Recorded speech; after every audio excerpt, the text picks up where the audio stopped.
Hey everyone, welcome back to the Revival Now vlog. This is episode number 2. And we want to talk to you today about how Marianne and I met. Our love story. It is a love story, and God truly brought us together. Yes, He did. So we hope you're having a good day, and we hope that our testimony encourages you, because we have actually quite a few people come up to us and they see how Marianne and I interact, and they're encouraged. And they always tell us, you guys have a great marriage. And we're like, we really do. Yes. So wherever your marriage is at right now, just know that it can grow, it can become better, and especially when you include God in it. So absolutely. We're going to give you a little bit of our testimony of how we met. Yes. And if you have been through a divorce, there is light at the end of the tunnel. Yes. There is hope. And that's kind of how our story starts off. We both experienced divorce and heartache and loss. And we both waited on God for the right man and woman of God. That's the key right there. Our next husband and wife, we waited for God's perfect match. Now, we're not perfect, obviously, but we're perfect for each other, and God knew exactly what He was doing. Exactly. So yeah, we want to encourage you, if you went through a divorce, just be encouraged, because December 12th of 2011, I had really wanted to meet somebody before Christmas, and it just wasn't happening. And then that night, my ex-husband actually had his second baby. And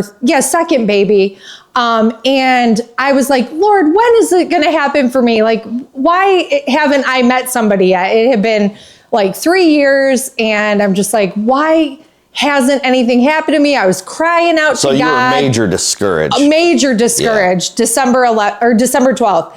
2011. But little did she know, and I God was working. Yes, I even said to God, I'm like, being kind of just a spoiled brat, I'm like, what are you going to bring me? A Christmas miracle? Well, the very next day, throughout the middle of the night, something really cool happened, and I'll let James share that part of the story. Yeah, so my cousin Jane and Randy, they were pastors of a church in Mayville, Spring of Life. And Jane contacted me, and before she contacted me, I said to the Lord, I said, Lord, this woman, my next wife, she has to love Jesus more than me. Didn't you write a Facebook status about that? I actually have a Facebook status back from 2011.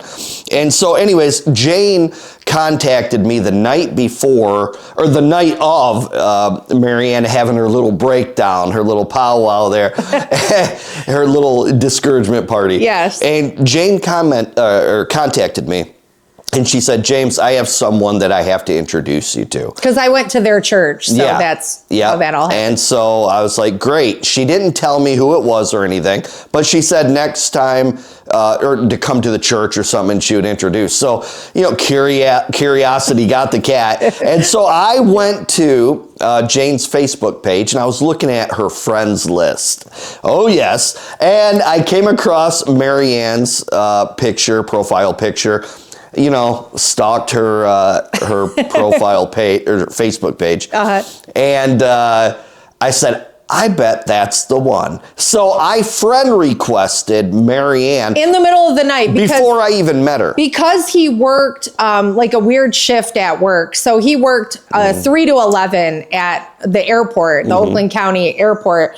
And so I had probably went to bed, and he requested me. After my meltdown, I went to bed and woke up the next day, and I had a friend request. The timing is so divine. Yes, I had a friend request from James Brandt, and we had several mutual friends. And so I was like, not thinking, oh, this is the one or anything like that, but I was just, curious, who's this guy? And, we had mutual friends. And so I just kind of went about the day and was kind of excited, though, about the possibility. And so then we started chatting, and I don't remember how that all started, but it flowed so naturally, our chatting. And just how we had so much in common. Yeah. And number one being the Lord and how much we love Jesus and just wanting to do ministry. We both had been involved in ministry, so we kind of knew like what our callings were before meeting each other. So, and we built a friendship. Yes. We built a friendship. Yep. We became like just instantly connected, like best friends. And that's what I want to tell people too. Whoever you're going to marry, make sure you guys are best friends. It's more important than have to. Other than knowing the Lord, it's more important than anything. And if you're married now and you're not at that level, work toward that level of being best friends. Yes. You have to. It's a good example to the world of for us to have a Christ-like marriage and just to have fun together. And what a waste of time. We always tell people, like in counseling, what a waste of time to go through life and be just like not liking your husband or wife and just always like at odds with each other. Like it's such a waste of time in your own home. Yeah, who wants that? That's it's horrible. not supposed to be like that. It's supposed to be, I mean, not that you're never going to have disagreements, obviously, you know, we're two different creatures and all of that, but for the most part, you know, 90% of the time should be fun and exciting and just great communication. Yeah. And even when you do have, you know, confrontations, it should not last forever. It should, you know, none of this, what's the cold shoulder or not that, the silent treatment. It's like, no, communicate it out. Like, you should be best friends with the person, and it's just more enjoyable. Have it out with each other. Get it out. That's how we do it. Don't hold it. We just, if there's something going on, we're talking about it instantly. Yeah, and it's quick, and it's communicated, and it's over. It's like the storm blows in and blows out real quick, right? It doesn't stick around. Yeah, right? It's just such a waste of life and a waste of time and a waste of, you know, kingdom minutes, I guess. That's kind of a new term I just came up with. Thank you, Holy Spirit. Just like our time to usher in the kingdom on this earth, it's just a waste of it's negative energy. It's just not good. So anyway, back to our love story. So he friend requested me in the middle of the night, and we started chatting, and we decided we were going to go out on a date that Saturday on December 17th. And I picked the location just because I thought if it's not going to work out, at least we'll have Christmas lights to look at. So we went to... She gets a free trip to, Huckleberry Railroad. Huckleberry Railroad. It's actually Crossroads Village. Huckleberry Railroad. But it's a beautiful little village with a train that looks at Christmas lights. And it's just such a beautiful setting. So he picked me up. He walked through the door, and we just instantly clicked. It's like we knew each other forever. It was so, just, you could feel the anointing on it. You could feel God in this thing. And I feel like that's how it should be when you meet the one, you know, the right person for you to marry. You should click instantly. You should feel like you've known each other. It shouldn't be a lot of work. Right, yeah. You know what I'm saying? There should be some flow to it. There should. You know? Yes. So he walked through the door, and we just started chatting and talking, and we never stopped talking the entire night. So we stopped at Tim Hortons in Davison, and we got hot chocolates. And then we walked. Oh, so good. Oh, yeah. He loves hot chocolates. And so we walked into Huckleberry Railroad and with our hot chocolates. And the minute we walked in, the snow just started falling just so beautifully, and it was Christmas time, so there was Christmas lights. Like we were on a movie set. It was absolutely beautiful. Yeah, it was so cool. It was like your Hallmark movie or Great American. That's what we watch now. But anyway, it was just like your perfect Christmas movie, first date setting, and we just talked and talked and talked, and then the train ride came up, and we were on the train, and you're supposed to be looking out the window at the train, but we were looking at each other the whole time and just talking and talking.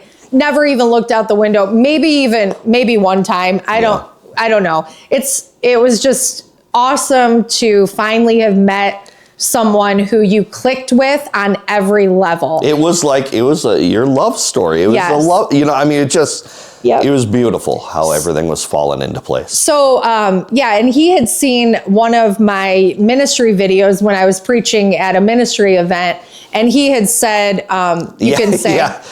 my line here. So I watched this video of her preaching in Oxford, Michigan at a church. And after I got done watching it, I said, that's going to be my wife.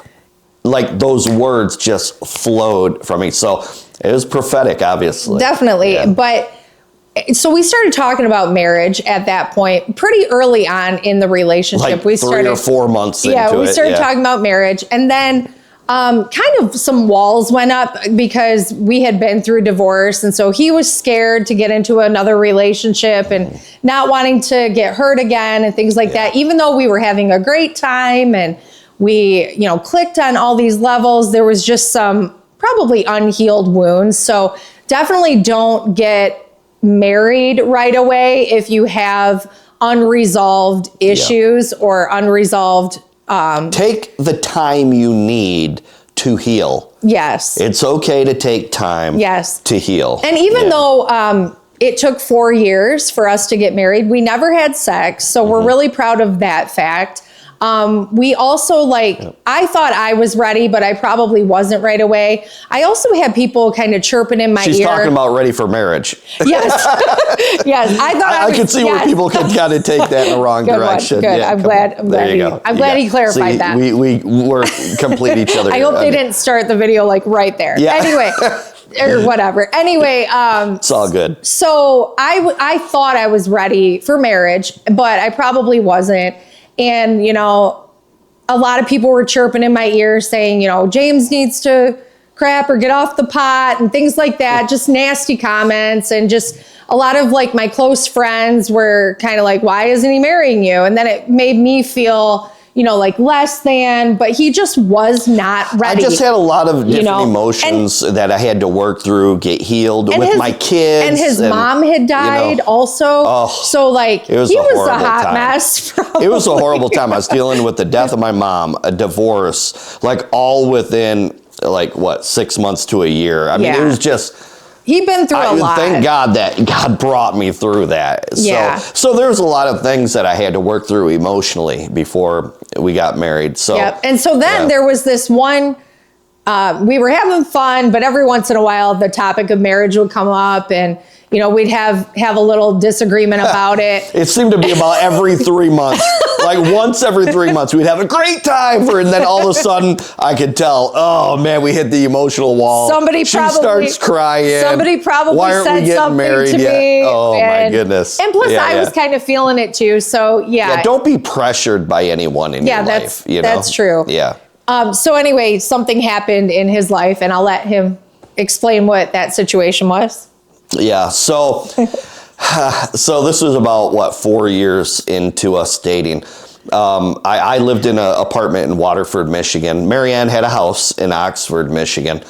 And I was sitting in my apartment on a Sunday night, just got off of work and watching the NBA finals or something like that. And I was like, I want to go get a Blizzard. So I went to Dairy Queen on M59 in Waterford and I got a Blizzard. Pulled out large Oreo. Yep, perfect. That's my thing. Go-to, yep. Pulled out onto M59 Highland Road, and coming up to the Airport Road intersection there. Those of you who live there, you know that real busy intersection. So I had a green light to turn left, or a green arrow to turn left, and I did. And out of nowhere, this car, man, sped, and it hit me. And the car almost turned all the way around, like 3/4 of the way. Airbag, side, front, everything went off, and my Blizzard went all over the car. Poor Oreo Blizzard. It was so tragic for that Blizzard. But anyways, thank God my life was spared. A little sore after that. But the cops showed up, and I walked over to the gas station, got my phone out, called Marianne. She came to the scene. And she got out of her car real quick, looked very concerned, hugged me, tears in her eyes. And just all of a sudden, I kid you not, that was the very moment, just in my heart, it was like, wow, she really cares for me. Mm-hmm. This woman really, she is my wife. And it was like a switch flipped in my heart. And God said, now is the time to marry her. So that accident was the actual turning point excuse the pun, was the turning point. Yes. Where now I knew the timing was now. I was ready to go to ask Marianne to marry me. So I think that accident happened in June, or maybe around June, Yeah, or something like that. And of 2016, and we were at a bonfire at my house, and he was asking me to go to California, and I was like, I don't really have the money, even though we love California. We had been out there before. I would stay with my friend Stephanie, and revival we would do meetings revival in Orange meetings. County. And we love California. We always had wanted to go there, you know, all our life. And then when we met, we started going to California. So it was kind of our thing to go to California. And he was wanting me to go, and I didn't really have the money. And his daughter, Alyssa, she says, Marianne, you have to go to California. Because Alyssa knew, obviously, the plan. Yes. You know? And so her saying that, it kind of triggered me to think, oh, wait a second, maybe he's going to actually propose.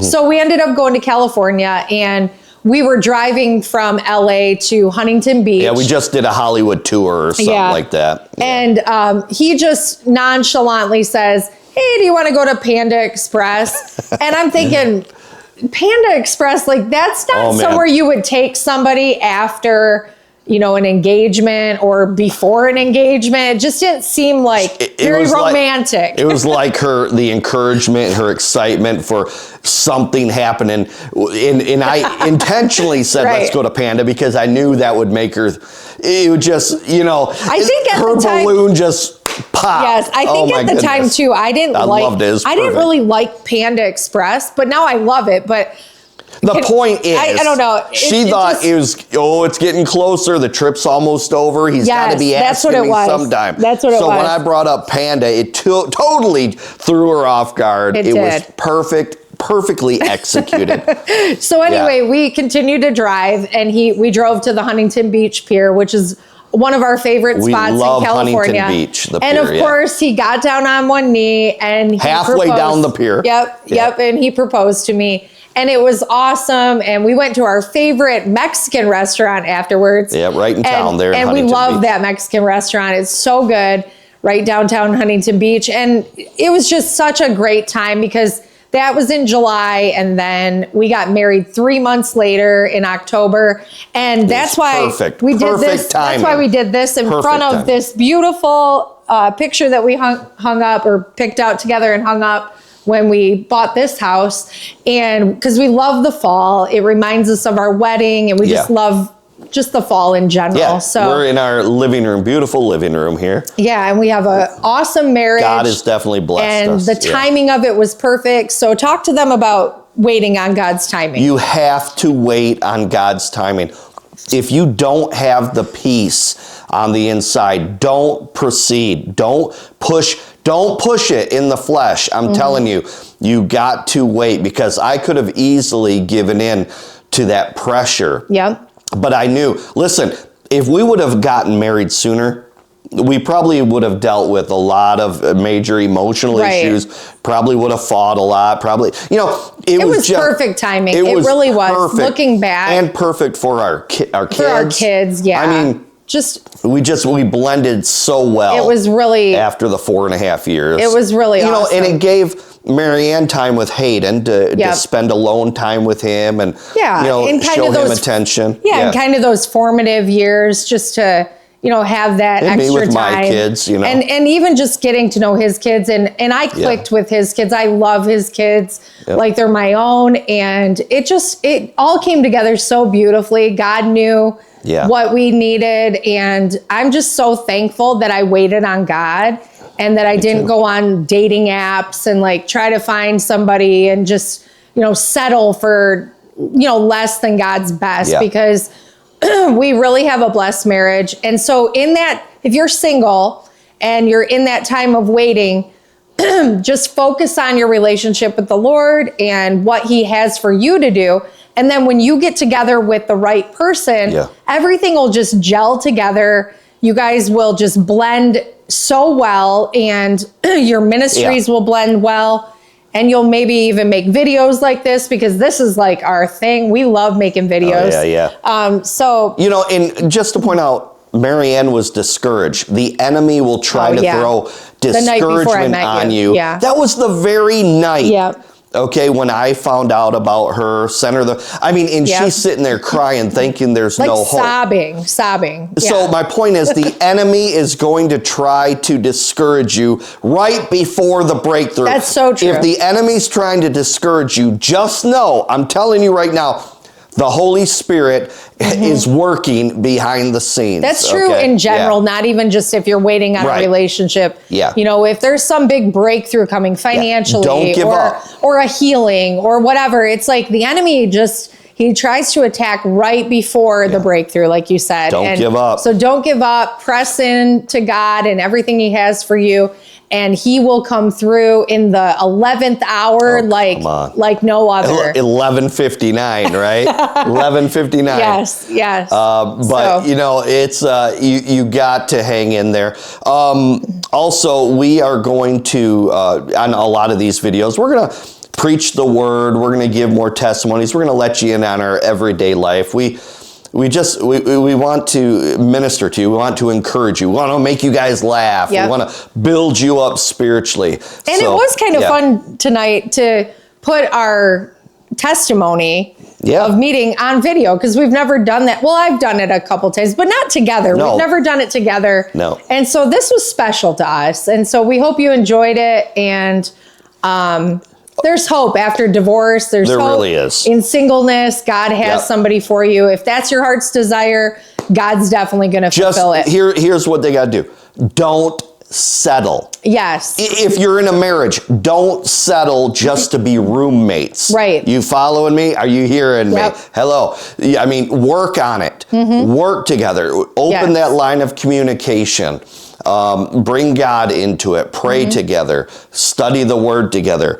So I guess that's it for tonight. This was fun. What we're going to do right when this video stops here, we made just like a 5 or 10-second video of what the snow was like falling on our first date. Because earlier today, the snow was falling just like that. And we were like, oh, that looks like what our first date looked like. And we knew we were going to do this tonight. So we captured. So we will plug that in right when this scene gets done. All right, everyone. We love you all, and be encouraged.